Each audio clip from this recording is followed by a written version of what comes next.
Phone पे तो बात हो गई है। अब देखे छे कखन आबे। अब आबि नहीं रहल छे शायद।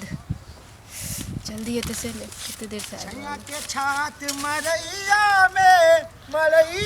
में मोरा मज आए खोपचिया में आबि गेलिए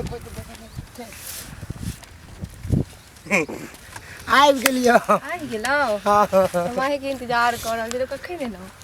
कनी गेलिए घर देखे छी। आज हीरो जका गेल चलिए हम घूरे ला मार के डॉक्टर के पास गेले ना भाई मोइस के लेके। तो कलिए जब घर जेबे फिर कपड़ा लत्ता खोलबे तो लेट हो जेते। ते द्वारे हम एमरे सीधा खेते खेते में वो तो मोइस के बांध देलिए। बांध के खात में आ सोच जा पहले तोरा लगे आबि गेलिए हम मिले द्वारे। अंदर के जे छे विटामिन बाहर आबे छौ। कनी जल्दी चलू बैसे छी तकर बाद गपशप हेबे करते ना। चलू न त बैसो न आओ न। हाँ चल बैसे छी।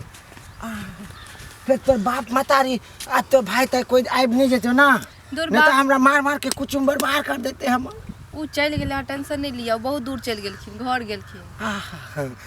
दीदी अभी नहीं एते। नहीं तो ना। नहीं दीदी नहीं। तो चलो ना बैसे जी कनी हम दोनों रोमांस करेबे।